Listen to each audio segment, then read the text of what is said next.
Salve noturnos, sou Rosiane e vou contar mais um relato.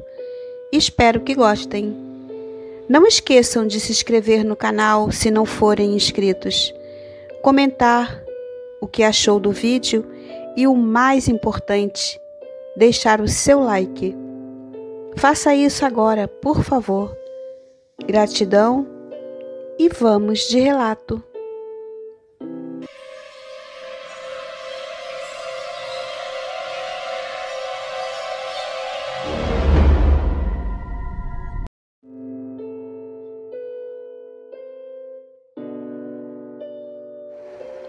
Meu nome é Carlos Henrique. Tenho 46 anos e vivo no mesmo lugar desde que nasci. Em um sítio que também já abrigou meu bisavô, meu avô, minha mãe e agora eu. Minha avó teve 5 filhos. Meu tio Aparício, minha tia Esperança, meu tio Amparo, meu tio Anderson e minha mãe, que nasceu quando os meus tios já eram adolescentes. O relato que estou mandando é justamente contado por ele, meu tio Anderson, que só fui conhecer quando estava com 11 anos. Ele morava na cidade de São Paulo e, apesar de ter uma boa condição financeira, nunca foi visitar a gente. Minha mãe falava que ele foi embora do sítio quando tinha 14 anos e nunca mais voltou.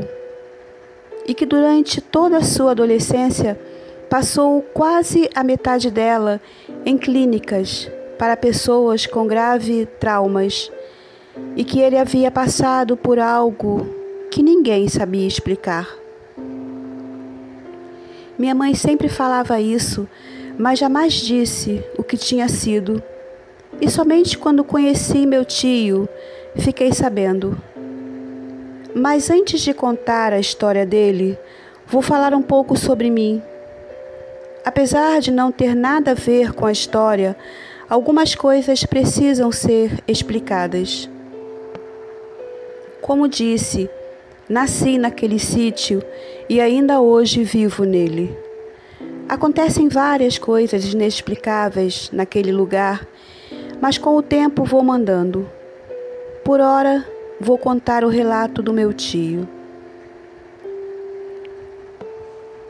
Eu sempre morei no mesmo lugar e quando estava com 7 anos, conheci Jardel e Damasceno. Jardel é filho do seu Januário e Damasceno é filho do seu Geraldo. E assim como eu, eles e seus pais sempre moraram no mesmo lugar. Tanto Jardel como Damasceno são os meus amigos até hoje. Crescemos juntos, assim como os seus pais, que sempre foram amigos dos meus tios. Eu só fui conhecer o tio Anderson quando estava com 11 anos, quando fui passar férias em São Paulo. E na ocasião, perguntei ao tio o porquê dele nunca ir ao sítio. Ele disse que aquele lugar lhe causava lembranças ruins e então me contou a seguinte história.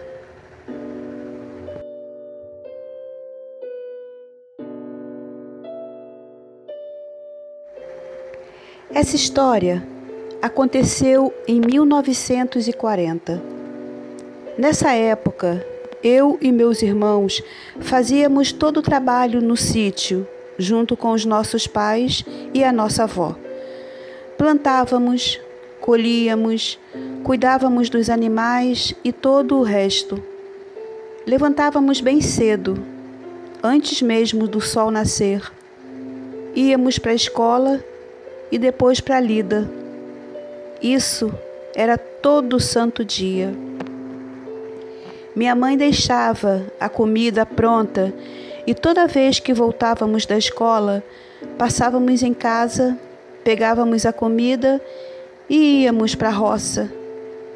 Só que nesse dia eu não tive aula, então acordei cedo e fui para Lida com os nossos pais e a nossa avó.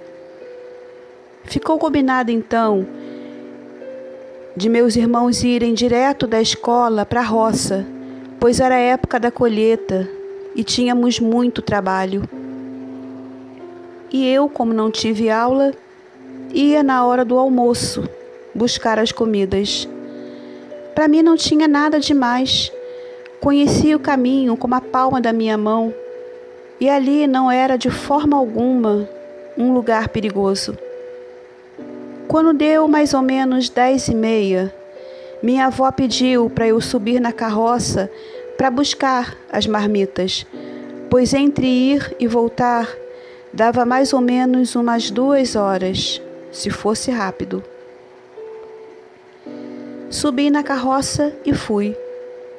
Quando cheguei perto do cruzeiro, tinha 2 opções: entrar na estrada da direita, que era o caminho que conhecia, ou ir pela estrada da esquerda, que era um caminho que nunca tinha feito, mas sabia que encurtava a estrada. Resolvi então seguir pelo caminho da esquerda. De cara, logo percebi o porquê de ninguém ir por ali. A mata era muito, mas muito fechada e escura. Caminhei um pouco e logo vi que não era uma boa ideia ir por ali. Então resolvi voltar e seguir pelo caminho que conhecia. Foi aí que tudo começou a dar errado. Quando voltei, não consegui mais encontrar o caminho que eu conhecia. Então, mais uma vez, segui em frente e de novo voltei. Não sei quanto tempo fiquei indo e vindo e nada de encontrar o caminho. De repente, comecei a ouvir um assovio muito alto. Por instinto, resolvi seguir o som e foi aí que percebi que tinha entrado mais ainda na mata.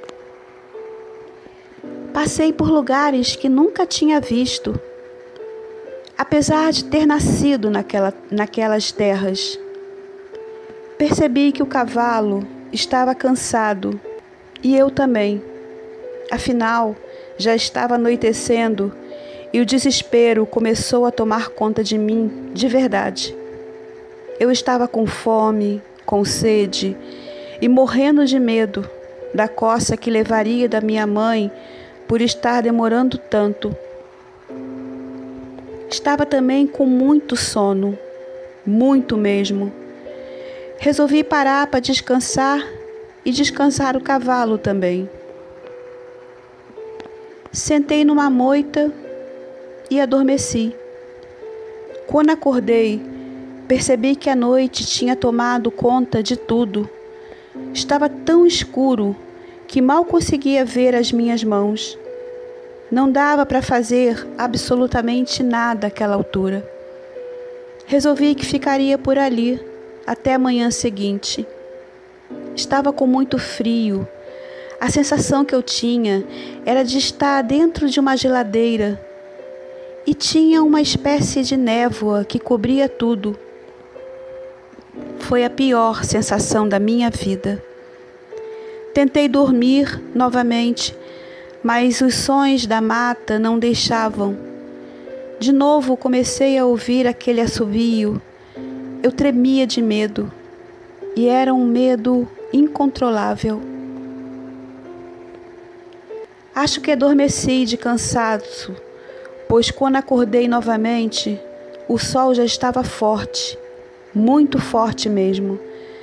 Mas ao mesmo tempo, aquela névoa em volta de mim continuava, e também o frio. Subi novamente na carroça para tentar mais uma vez achar o caminho de casa, mas por causa daquela névoa eu não conseguia. Ficava dando voltas e mais voltas. De novo, quando estava anoitecendo, comecei a ouvir vozes. Sorri aliviado e segui as vozes. foi quando vi 2 homens idosos montados em cavalos. Eles também pareciam estar envoltos naquela névoa estranha. Me aproximei deles e dei boa tarde. Eles me olharam confusos e um deles disse: "O que um menino como você está fazendo nesse lugar tão ermo e perigoso?" Disse que estava perdido e que não conseguia encontrar o caminho de casa. Expliquei a eles que morava no sítio que ficava no final da estrada, que era filho da dona Josefa e do seu Jairo. Disse meu nome e que tinha ido buscar as marmitas para o almoço da minha família, que tinha entrado no caminho errado e me perdido. Eles me olharam espantados e um deles perguntou o meu nome. Quando eu disse, eles quase caíram dos cavalos. Ficaram assustados, um olhando para o outro com a boca aberta. Até que um deles disse: "Você está brincando com a gente, menino? Que história é essa de brincar com um assunto tão sério? Essa história é muito triste. Onde já se viu brincar com mortos?" Eu não estava entendendo nada. Repeti de novo tudo o que tinha dito. Eles ficaram me olhando e um deles disse: "Como é possível ser você, garoto? Essa história tem mais de 80 anos.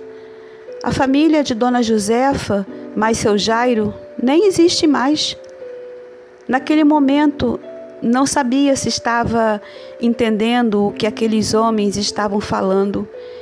Então, repeti a história toda de novo. Disse meu nome, minha idade, onde morava, nome de meu pai, mãe, irmãos. Eles me ouviam com um olhar aterrorizante. Os homens deveriam ter uns 70 e poucos anos. Eles tinham rostos simpáticos, mas dava para perceber que realmente estavam bem assustados. Eles desceram dos cavalos e eu da carroça. Sentamos no chão e eles começaram a falar.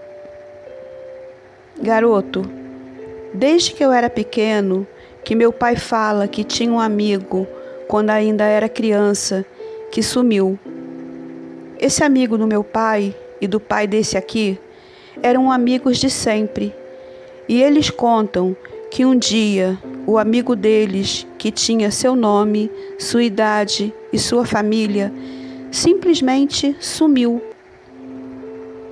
Ele, assim como você, foi buscar a comida para os pais e irmãos e nunca mais voltou, igualzinho a você. Só que não pode ser você, pois quando tudo isso aconteceu, eu nem era nascido. Meu pai era criança e hoje, depois de tantos anos, ninguém daquela família existe mais, entende? Só que é muita coincidência, não acha?" Eu não sabia nem o que dizer. Estava muito confuso. Perguntei os nomes deles. Um se chamava Jardel e o outro Damasceno. Jardel era filho de Januário e Damasceno era filho de Geraldo. Achei estranho, pois Januário e Geraldo eram os nomes dos meus amigos. Mas claro que não podia ser, pois eles tinham a minha idade. Ficamos por um tempo calados, até que Jardel disse: "Bom, coincidência ou não, menino, vamos te levar para casa. Sei onde é o sítio que existe até hoje." Então pensei, graças a Deus. Subi na charrete e eles nos cavalos. Aquela maldita névoa não saía da gente, mas parecia que só eu percebia. Eles foram na frente, me mostrando o caminho, e na medida que avançávamos, a névoa ia se desfazendo e os homens iam sumindo junto com ela. Era uma visão terrível e cheguei até a pensar que estava sonhando. foi quando vi ao longe o sítio da minha mãe. Não vou negar, naquele momento comecei a chorar e gritar por ela. Todos vieram correndo e quando me viram, choraram e gritaram meu nome. Desci da charrete e nos abraçamos. Naquele momento, tudo o que eu queria era o colo da minha mãe, mais nada. Depois que tudo passou, quando já estava de banho tomado, quando já tinha comido e descansado, fiquei sabendo que estive sumido por 32 dias, mas para mim foram somente 2, e para aqueles homens, mais de 80. Nunca mais fui o mesmo depois de tudo. Ninguém acreditou em mim, nem os meus pais, nem meus irmãos e nem os meus amigos acreditaram. Contraí uma espécie de depressão. Me senti estranho, vazio, como se tivesse saído de dentro de um buraco. O sítio para mim se tornou uma prisão. Eu não conseguia mais viver ali. Meus pais fizeram o que puderam. Me levaram até em uma benzedeira, mas nada adiantou. Eu não poderia mais viver ali. Não conseguia. Fui morar com uma tia em São Paulo e nunca mais voltei. Essa foi a história que meu tio contou quando eu estava com 11 anos. Só mais tarde percebi que quando ele encontrou aqueles 2 homens, eram possivelmente os meus amigos, só que mais velhos. Se não foi isso, não sei o que era. Também acho que aquela neblina que ficava sempre cobrindo eles poderia ser algum tipo de portal, pois, segundo meu tio, ela foi se dissolvendo à medida que ele voltava. Meu tio jamais voltou ao sítio e nem para a cidade, nem para o enterro de seus pais e tampouco para descobrir a verdade. Acho que o medo dele foi tanto que ele preferiu esquecer. Ou talvez ele tenha visto ou ouvido coisas que não quis revelar. Seja lá o que tenha sido, está enterrado com ele. Meus amigos têm a minha idade hoje. Nunca contei essa história para eles, e como não vou sair daqui, e nem eles, talvez, quem sabe, quando eles estiverem mais velhos, me conte a história que viu um menino que estava perdido há anos e que o ajudou a voltar para casa. Muito obrigado a esse canal maravilhoso.